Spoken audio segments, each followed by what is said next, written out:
pasado por momentos difíciles en lo personal y en lo profesional, pero creo que uno dramático tiene que ver con Rodríguez Chacín y toda esta historia comenzó en el año 2002, cuando dictas una privativa de libertad, una orden de aprehensión y Un luego allanamiento un par de a un años más tarde. apartamento. Ok, ya me vas a echar el cuento de primera voz, de primera mano, pero un par de años más tarde dicen que actuaste al margen de la ley y la justicia se voltea en tu contra. Ahora sí, quiero escuchar tu versión. Pues fíjate que ni siquiera creo que es que la justicia se volteó en mi contra, ¿no? Yo creo que fue injusto el procedimiento porque yo, y eso se aclaró, y creo que eso ya es un pasado jurídico, dañino para mí sí, porque yo quería hacer carrera judicial, ¿no? Yo quería, o sea, yo llegué por méritos a ser juez en este país, por concurso de credenciales, por examen, o sea, yo me lo sudé. Y lamentablemente esa coyuntura, muy lamentable, inclusive políticamente, se prestó para muchas interpretaciones. Pero realmente quien debía saber lo que ese día sucedió y cómo sucedió, que no tenía nada que ver con quien hoy es gobernador, yo tuve una amnistía directamente del presidente Chávez. ¿Por qué? Porque se sabía, o sea, yo no soy política, a mí me tocó dictar una orden de allanamiento de una vivienda. A que los políticos que participaban en el caso lo sabían o no lo sabían, eso le tocaba demostrarlo a la justicia.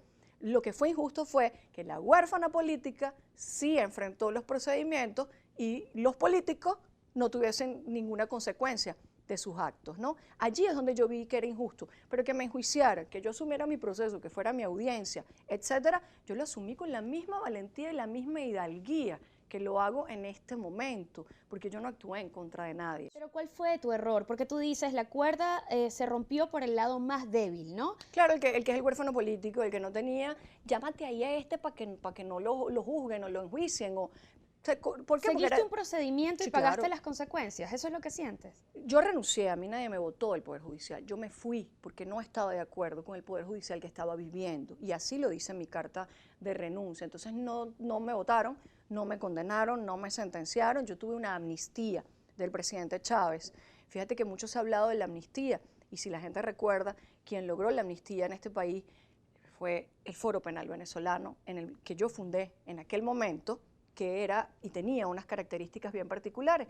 Y así el presidente Chávez lo nombró con nombre y apellido, la doctora Mónica Fernández, y había un reconocimiento y un respeto de muy alto nivel en ese sentido, porque yo no soy política, yo soy transparente. Yo te digo a ti lo que te tengo que decir, seas tú quien seas. Claro, eso tiene sus riesgos, ¿no? Que el otro le guste o no le guste, pero si no te gusta, créeme que vas a saber que nunca lo estoy haciendo ni por abuso de poder, ni por denigrarte, ni por maltratarte, sino porque siento que es lo que justo o por justicia merece que se le diga a esa persona. Trato de ser lo más justa posible. Probablemente me haya equivocado, ¿no? Claro, aunque en algunos titulares se habló de orden de aprehensión, ya hoy me dices que se trataba simplemente de un allanamiento. ¿Tú crees que era al lugar el allanamiento que tú estabas dictando Sin en duda ese cuando momento? lo dicté no me cabe ninguna duda de eso y luego cuando este señor lo presentan en mi tribunal yo fui muy respetuosa a pesar de todo el tumulto, para que tú veas que injusto, ¿no? Para quienes estaban o quienes supuestamente llegaban arbitrariamente al poder, porque eso lo he dicho hasta el cansancio, no era la forma lícita de tener acceso al poder. Para aquel momento el Poder Judicial yo tenía una determinada tendencia política, que era la de los perdidosos supuestamente según la interpretación, ¿no? Y me decían, ya te vas a ir de aquí, te vamos a votar a ti, tus amigos magistrados y todo. Yo decía, amigos, o sea, Es decir, que pagaste un precio político, Mónica. pero injusto, porque además para unos, y esa ha sido mi eterna vida y me siento orgullosa de eso, a mí nadie en este país me puede encasillar en un lado o en el otro, porque me siento absolutamente libre de poder decir, tengo grandes amigos en un lado, tengo grandes amigos en el otro, y me siento libre, libre con lo que implica la palabra libertad, de poder sentarme con unos y con otros a construir un país del medio, y a sentar a unos y a otros en la misma mesa. Y seguramente esa actitud tan frontal que tienes te ha valido tantos enemigos. Hablábamos de capítulos Bueno, difíciles de enemigos tu vida. unilaterales. Bueno, unilaterales, que es lo Ellos son, yo no importante. los tengo. Pero que a veces asustan, ¿no? Y que a veces pueden tener unos alcances de maldad grandes. Y te lo comento porque tú has pasado por varios atentados y yo no sé si esos atentados estén vinculados a algunos de estos detractores que te has ganado por hablar como hablas y por expresar lo que expresas por la calle del medio.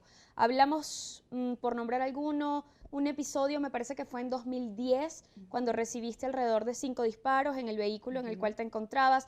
Un par de años atrás fueron 18 disparos. Sí. Un impacto de bala en la espalda. Aquí lo tengo. ¿Lo tienes? Ahí lo tengo Entonces, conmigo el impacto. un secuestro, uno se pregunta, ¿puede ser fortuito? ¿Pueden estar aislados estos Mira, acontecimientos? volvemos al tema de construcción de matrices. Aquí la gente le encanta opinar. Cuando a mí me secuestraron, fue un secuestro express lamentable de las cifras de violencia y de inseguridad de las cuales yo misma hablaba y de las cuales yo misma trabajaba por construirlas distinto, porque mi carrera siempre ha sido en el área de seguridad, no solo en Venezuela, yo he trabajado para las Naciones Unidas en este tema, en Brasil, en México, en Argentina, en Colombia, o sea, a ver, era un secuestro normal.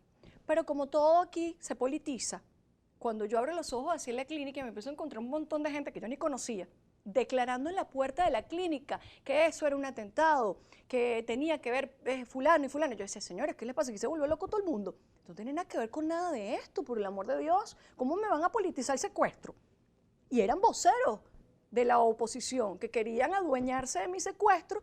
Y yo decía, pero qué barbaridad, ¿a dónde hemos podido llegar? Rocío, yo te puedo decir algo. En mi cama de la clínica, teniendo yo un impacto en la columna, donde yo pude ser una persona con discapacidad o no estar hablando acá con ustedes, yo tenía ofertas de lanzarme a gobernaciones, alcaldías. Y yo decía, esta gente se volvió loca. Buscar responsables que yo no había nombrado, y mi primera declaración fue categórica. Señores, yo le prohíbo aquí a todo el mundo hablar de mi caso. Mi caso es un secuestro muy lamentable, que lamentablemente para el venezolano en general cayó la cifra de impunidad. No es para Mónica Fernández, es para el venezolano en general que quiere que se sentencie con justicia un caso, no por venganza.